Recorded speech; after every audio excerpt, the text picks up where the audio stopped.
Hello বন্ধুরা, আশা করি সবাই ভালো আছেন। তো আজকে নতুন একটা মুভির এক্সপ্লেন নিয়ে হাজির হয়েছি। এই বছরের এটা ফার্স্ট মুভি। মুভিটার নাম হলো 'প্রেডিটর ব্যাডল্যান্ডস'।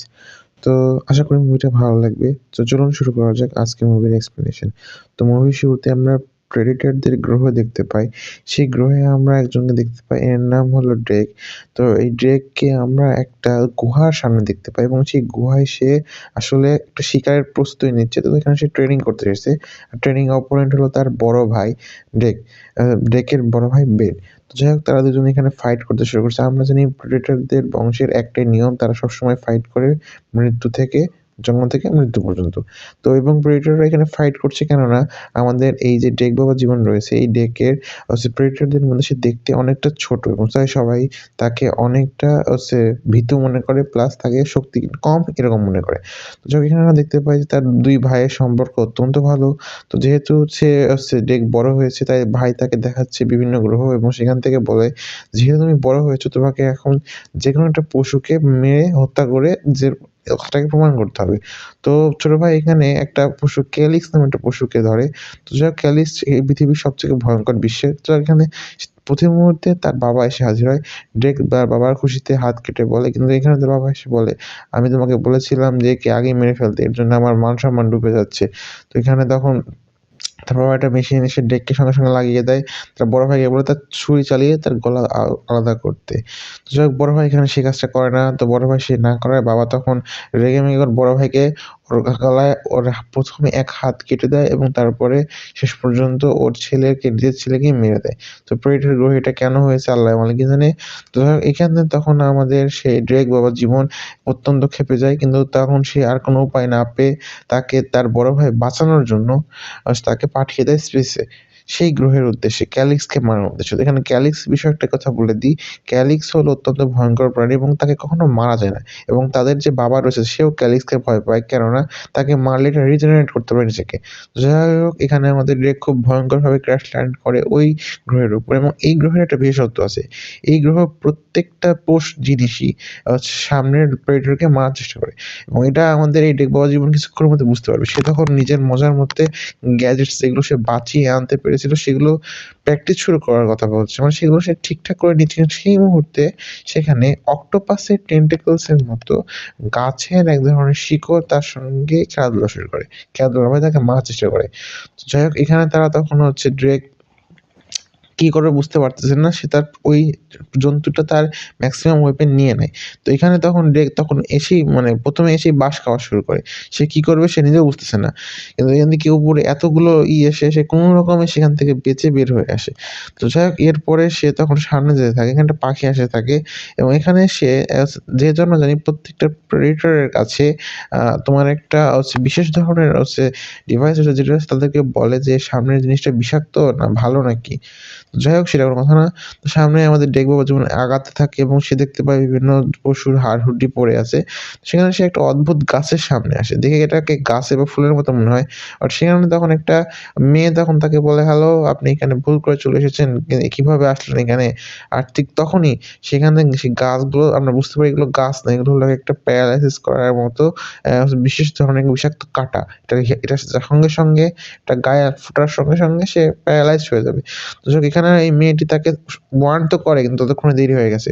উপরের পাখিটি একটা বাঁশ তাকে লেগে যায় কাটা। তো এখানে তখন সে বাঁচার আগতিতে সেই মেয়েটিকে রক্ষা করে যাতে সেই মেয়েটাকে বাঁচায় এবং সেই মেয়েটাকে বাঁচিয়ে নেয়। তো এখানে সেই মেয়েটি বাঁচানোর পরে আমরা বুঝতে পারি সেই মেয়েটি আসলে রোবট। সে বলে যে সে একটা কোম্পানি থেকে এসেছে এই গ্রহে রিসার্চ করার জন্য। তাই মানুষ তো এখানে টিকবে না। যাক, এখানে আমরা বুঝতে পারি মেয়েটির নাম হলো থিয়া এবং এটি সিনথেটিক রোবট, যার মধ্যে ফিলিংস রয়েছে মানুষের মতো। তো যাই হোক, ফিলিংস এর সে যখন এই কথা বলে যে, "তুমি প্রেডেটর হিসেবে তুমি তো অনেক ছোট। কিভাবে কি তুমি এখানে কি করতে এসেছো?" সেই প্রেডেটরটি বলে যে সে ক্যালিক্সে শিকার করতে এসেছে, নিজেকে প্রমাণ করতে চায়। সেখানে একটা অদ্ভুত বিষয় হলো আমরা প্রেডেটরের অন্যান্য মুভিগুলো থেকে জানি যে তারা সহজে কারো সঙ্গে কথা বলে না এবং তারা অত্যন্ত এগ্রেসিভ। বাট এই মাথা-মোটা পুরোই আলাদা। তো যাই হোক, তারা তখন সেখান থেকে কোনোভাবে তুলে এবং এখানে তাদেরকে একে অপরের মধ্যে ডিল হয় যে এই মেয়েটি যেহেতু, মানে এই থিয়া যেহেতু সবকিছু জানে গ্রহ সম্পর্কে, সে আমাদের এই প্রেডেটর মশাইকে সাহায্য করবে এই প্রত্যেকটা গ্রহ থেকে ক্যালিক্সের কাছে নিয়ে যেতে এবং এই মেয়েটি নাকি ক্যালিক্সের হাতে বেঁচেছে। সে বলে যে সে এবং তার নাকি একটা বোন রয়েছে।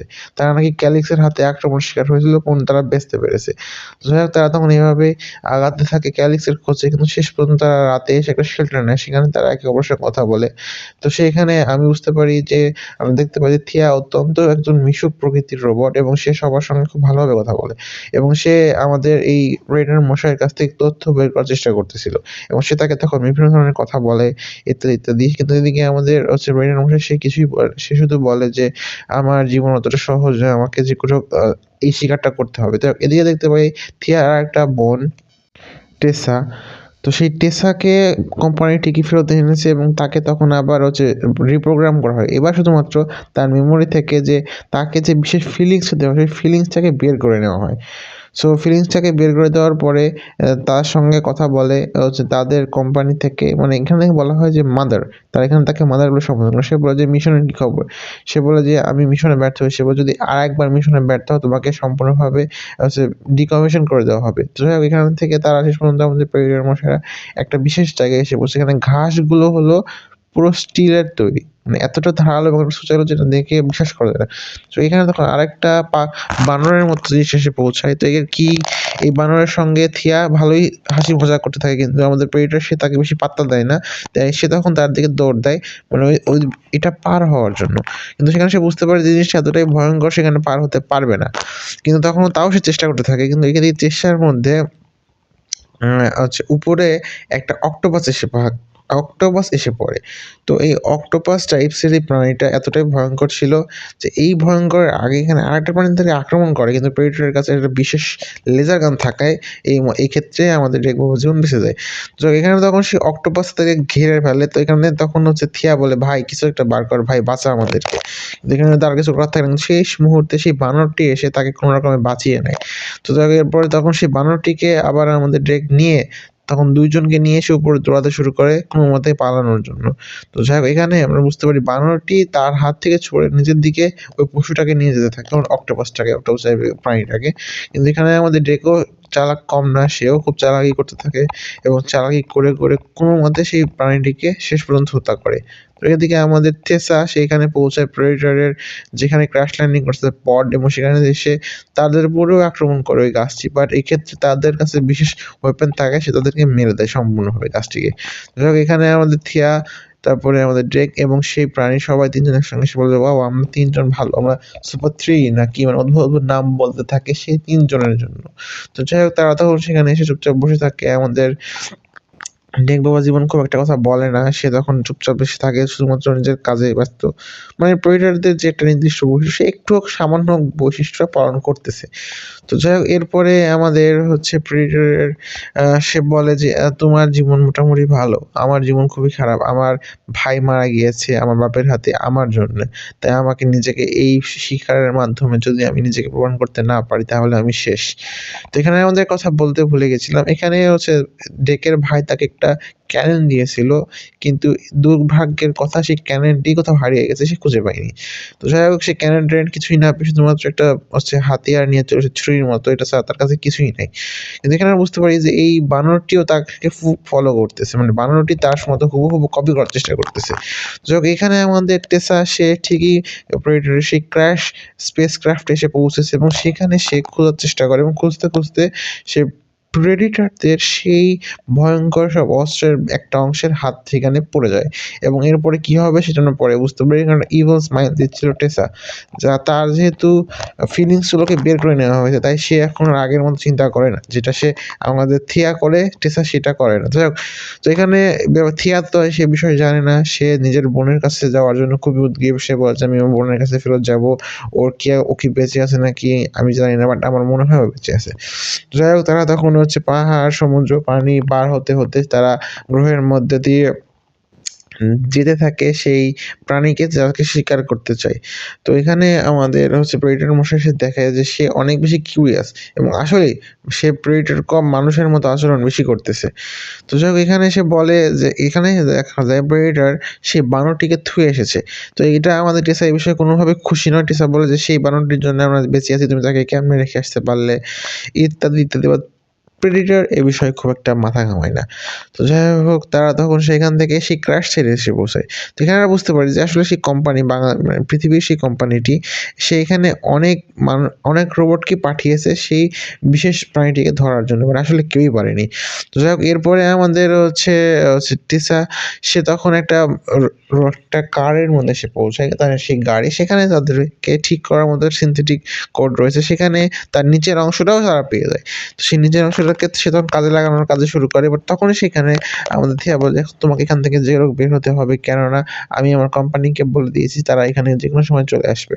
তো এখানে আমাদের প্রেডিটর ডেভ সে খুবই ক্ষেপে যায়। কিন্তু তার কাছে এমন কিছুই করার নেই। তাই সে তখন সেখান থেকে চলে যায়। কিন্তু চলে যাওয়ার আগে সে মারাত্মকভাবে রেগে যায় এবং তাকে আচ্ছা ভালো কথা শুনাতে থাকে। তাই কিন্তু সে বার হয়ে আসার সময় বুঝতে পারে যে এখানে যেহেতু আগেও এসেছে, চলো এখানে একটা কাজে লাগাতে পারি। তাই সে তখন সেইখানে একটা অয়েল ট্যাংকারের মধ্যে বিস্ফোরণ ঘটায় এবং মজার ব্যাপার হলো সেই প্রাণীটা সেটায় আকৃষ্ট হয় এবং প্রাণীটা সেখানে চলে আসে এবং তাই সময় প্রাণীটা চিল্লানো শুরু করে, করে। কিন্তু এখানে সে বুঝতে পারে যে প্রাণীটা অনেক বড়। তাই সে ভয় একটু পেলেও নিজেকে প্রমাণ করতে হবে ভাই। এখন মান-সম্মানের ব্যাপার, কিছু করার নেই। তাই তখন সে লড়াই শুরু করে এবং এদিকে আমাদের ঠিয়া সেও খুব ভালো মতো ঠিক করেই ফেলছিল বাট দুর্ভাগ্যের কথা সে আবার উল্টে পড়ে যায় এবং সে আবার অর্ধেক হয়ে যায়। তো যাই হোক এইখানে আমরা দেখতে পারি যে হচ্ছে আমাদের প্রেডিটর সে খুবই চেষ্টা করতেছে বাট সে কোনোভাবেই কোনো কিছু কুল করতে পারতেছে না। তো যাই হোক এই পর্যায়ে সে নিজের ছুরির মাধ্যমে সম্পূর্ণ ওই জন্তুটার হচ্ছে ক্যালাস্টের বডি অর্ধেক করে দেয়। মানে মাথা আলাদা করে দেয়। বাট লাকি আবারও তাই হয়ে যায়। কিছুই করার নেই। কিন্তু সেই সময় আমাদের প্রেডিটর সেই ঠেসার বোন এসে পৌঁছায় এবং সে তাদেরকে দুজনকে বেঁধে নিয়ে চলে আসে এবং ওই প্রেডিটরের ওই অস্ত্রের মাধ্যমে সে ওটাকে ট্যাকেল দিতে পারে। তো যাই হোক এখানে সে প্রেডিটরকে স্ক্যান করে এবং স্ক্যান করে বুঝতে পারে যে বুঝলাম না। সাধারণত তোমাকে তো ওই ক্যালিস্টো মেরে ফেলার কথা। বাট কেন মারলো না? তোমার মধ্যে এমন কি বিশেষত্ব আছে? তো যাই হোক এখানে তখন থিয়ার ভিতরেও মেমোরি ভরা হয় যাতে থিয়ার ভিতরে কি রয়েছে সেটা বুঝতে পারে। তো থিয়া টেসাকে দেখে খুবই খুশি হয় এবং সে বলে, "যাক আমি খুবই খুশি তুমি ঠিক আছো।" সে বলে যে, "হ্যাঁ, ঠিকই তো আছি।" তখন, "তোমার কি খবর?" সে বলছে, "হ্যাঁ, আমি তোমাদেরকে ডেকে গেছিলাম জাস্ট আমরা এখান থেকে বের হতে পারি।" তো এখানে থিয়া বুঝতে পারে যে টেসা তার এই প্রেডিটরের সঙ্গে কোনো ভালো কিছু করবে না।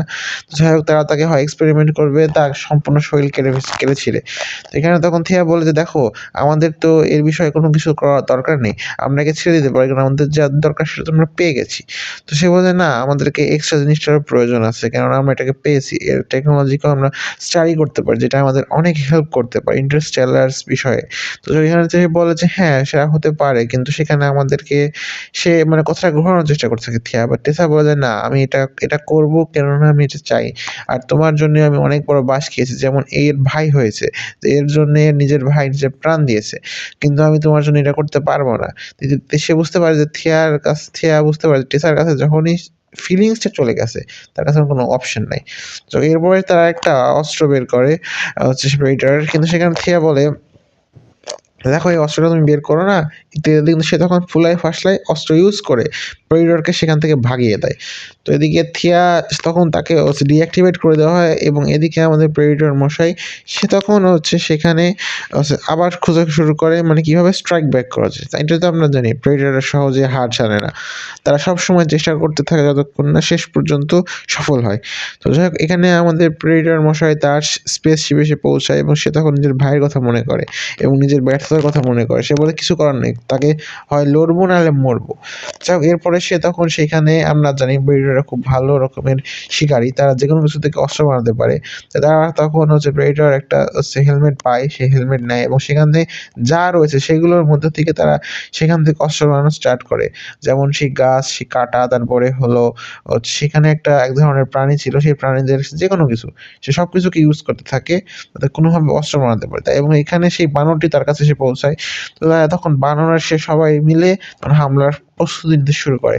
তো এখানে বেসে আমরা বুঝতে পারি সেই ক্যালিস্ট্রাকে সেখান থেকে বের করে নেওয়ার জন্য ২ ঘন্টার মধ্যে স্পেসশিপের মাধ্যমে এটাকে পৃথিবীতে পাঠানো হবে। তো এখানে আমাদের কথাবার্তা থেকে বুঝতে পারি কোম্পানির ইচ্ছাটা একদম ক্লিয়ার। তারা এই ক্যালিস্টো থেকে বায়োনিউক্লিয়ার ওয়েপন বানাবে, মানুষকে হত্যা করবে ইত্যাদি, ইত্যাদি ব্লা, ব্লা, ব্লা। তো বিষয়টা হলো যদি ওই প্রাণীটা একটু আউট অফ কন্ট্রোল হয়, তবে পৃথিবীর মানুষ তো ধ্বংস হবে নিশ্চিত। তো যাই হোক এখানে তো তা বলা হয় না, কারণ এখানে পৃথিবী পর্যন্ত পৌঁছে দিতে পারে না। তো যাই হোক এখানে তখন আমাদের প্রেডিটর মশাই বেসের উপরে হামলা করে দেয়। কিন্তু সে জানে না ২ ঘন্টার ভিতরে সে প্রেডিটর সে শিকার। সেই কলেস্ট্রকে নিয়ে এখান থেকে দৌড় দেবে আমাদের টেসা। তো যাই হোক এখানে সে এই বিষয়টা জানতে না পেরে সে তখন সামনে আসা প্রত্যেকটি মানুষকে কপাকপ মারতে থাকে। এখানে এটা বলাই বাহুল্য এখানে সবাই হলো রোবট, কেউই মানুষ না। তো যাই হোক তো এখানে কোনো সমস্যাও নাই। সবাইকে মারতে থাকে এবং হচ্ছে থিয়ার যে নিচের অংশ রয়েছে সেটাও একই কাজ করতে থাকে। তো এখানে থিয়াকে সে হচ্ছে ছাড়িয়ে আনে এবং তার তখন সেখানে একে অপরকে যাকে সামনে পাচ্ছে তাকেই মারছে। তো যাই হোক এই ক্ষেত্রে আমাদের থিয়া যখন হচ্ছে সেখানে এসে পৌঁছায় যেখানে হচ্ছে ডকিং করা স্পেসক্রাফট রয়েছে, সেখানে সে একজনকে বলে যে, "দেখো হচ্ছে তুমি এখানে কি করছো?" সে বলে যে, "হ্যাঁ, তোমাকে বাঁচাতে এসেছি।" ডেক বলে তো বলছে, "দেখ থ্যাংক ইউ তুমি আমাকে বাঁচাতে এসেছো, আমি খুবই খুশি।" সে বলছে, "খুশি হওয়ার দরকার নেই।" তো এখানে দেখো আরেকজন এসেছে। তখন সে বানরটিকে দেখে বলছে, "ওয়াও! আমরা ৩ জনই এখানে আছি। আমরা এবার ফাটিয়ে ফেলবো।" তো যাই হোক ফাটাফাটি তো কেউ করলো। তো এদিকে তখন দেখতে পাই যে হচ্ছে টেসা এতক্ষণে খবর পেয়ে গেছে যে থিয়া বের হয়ে গেছে এবং এখানে হামলা হয়েছে।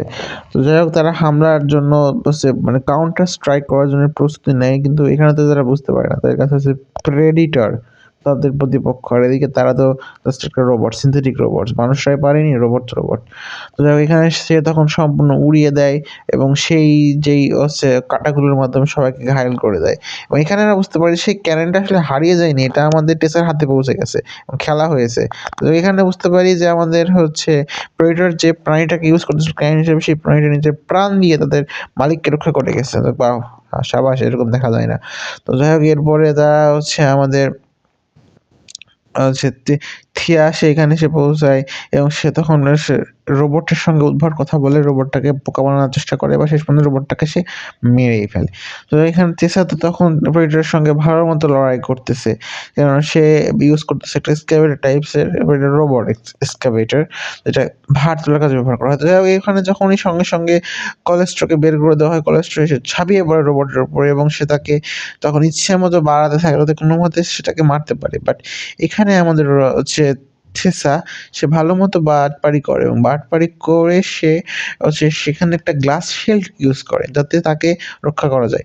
সে রক্ষা পায়। কিন্তু এখানে বেশি কিছু অপশন এখানে দেয়নি। আমাদের কলেস্ট্র তাকে ধপাস করে কক করে বিনা সাবান পানিতে গিলে নেয় এবং গিলে এখানেই আমাদের ফাইট শেষ হয়ে যায়। তো যাই হোক এখানে তখন হচ্ছে সেই কলেস্ট্র এখানে আসে এবং সেই যে ছোট বানর বুঝতে পারে এটা হলো সে ছোট বানরের অংশ। মানে ওটা তার মা বা সামথিং লাইক দ্যাট তার পরিবার টাইপের।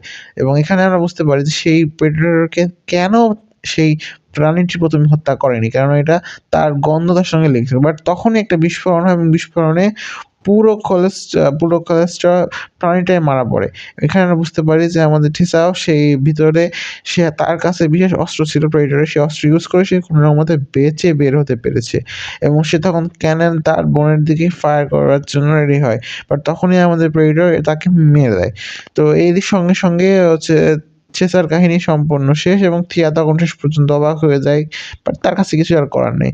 যাই হোক এখানে সবাই তখন খুশি হয়ে যায় এবং হচ্ছে আমাদের প্রেডেটর ড্রেক বুঝতে পারে যে সে তখন নিজের বাসায় ফেরত যেতে পারবে। সে নিজের বাসায় এসে তার বাবাকে ডাকে। তার তার যে কাবিলা রয়েছে বা যে গোষ্ঠী রয়েছে সেখানে সে সেই কলেস্ট্রার মাথাটি তার সামনে দেয় কিন্তু তাতেও তার বাবা খুশি হয় না। সে বলে যে, "না, আমি তোমাকে অ্যাকসেপ্ট করতে পারব না। তোমার জন্য আমি তোমার ভাইকে পর্যন্ত মেরে ফেলেছি।" বাট তখন এরা বুঝতে পারে যে আমাদের এই প্রেডেটর সে অনেক ভালো একজন এক্সপার্ট হান্টার হয়েছে এবং সে শেষ পর্যন্ত নিজের বাবাকেও হত্যা করে এবং এর মাধ্যমে সে সম্পূর্ণ গোষ্ঠীর উপর নিজের আধিপত্য স্বীকার করে এবং সম্পূর্ণ গোষ্ঠী এখন তার কথা চলবে।